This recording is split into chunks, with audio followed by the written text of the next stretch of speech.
And then, Hey, I'm David Rosengarten. I did the very first show on the Food Network, and then 2,500 after that. But that was then, and this is now. Come join me on my culinary adventures from my home in New York to other exotic and not so exotic locales for Dave in the Life. See ya.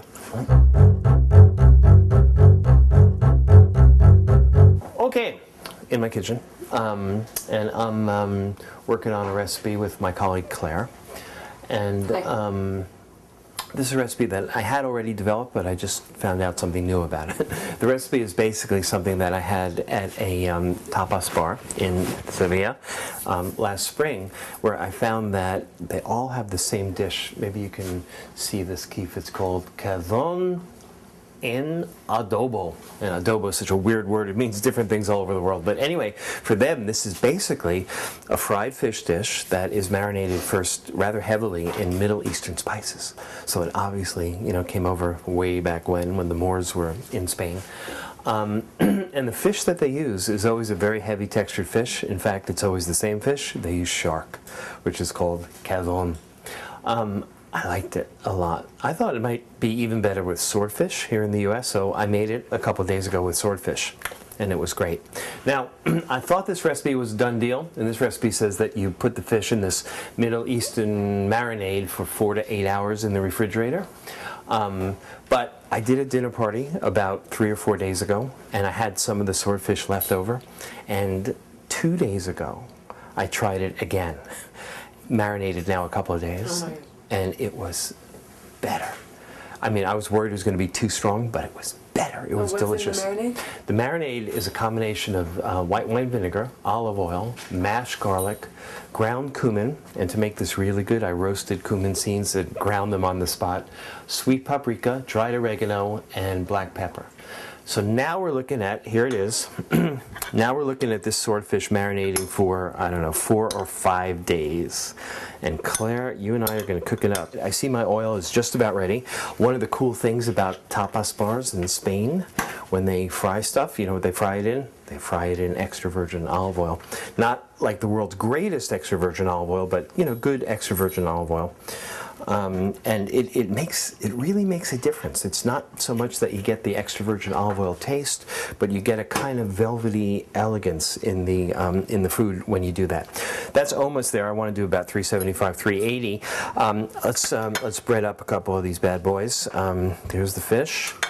Let's do 3. Goes right into the flour like that. It's a very simple coating. I tried it with several different things, but the chefs told me there that they really like flour just the best. But I came up with my own little tweak on it because I wanted a little bit more coating on it. So what I do is I pick up the floured piece of fish, and with this hand I dip it in water like this, and then I sprinkle it over the fish. Not enough to knock off the flour, but just enough for it to pick up some more flour. And then I go back in the flour with the fish, and now I feel like this doubled coating on here.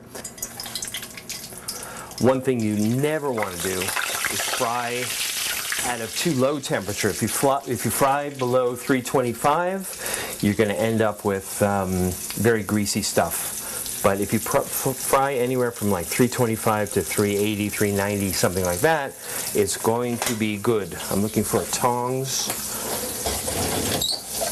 Here they are.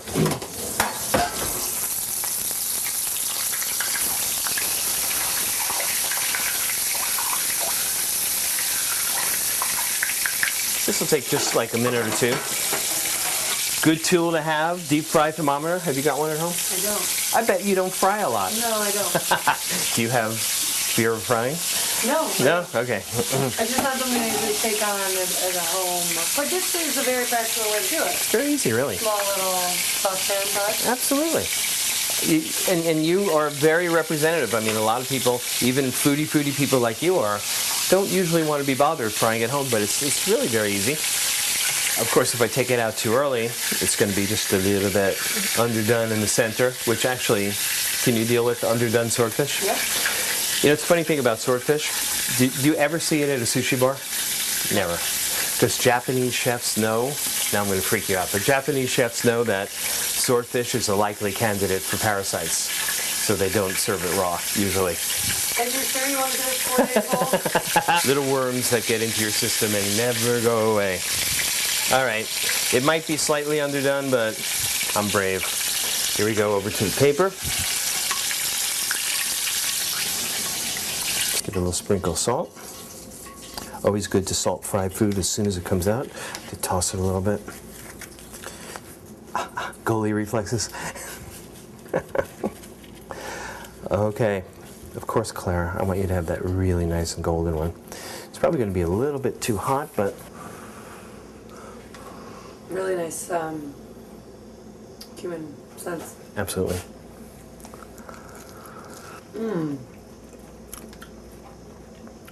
Really great. Excellent. So juicy. It really is. It's juicy and crispy and not oily. It's not greasy. No. And now, so here's the big question. 4 or 5 days later, do you think the marinade is too much? No. I don't think so either. I'm there. Wow. Great. That's how juicy it is. See ya.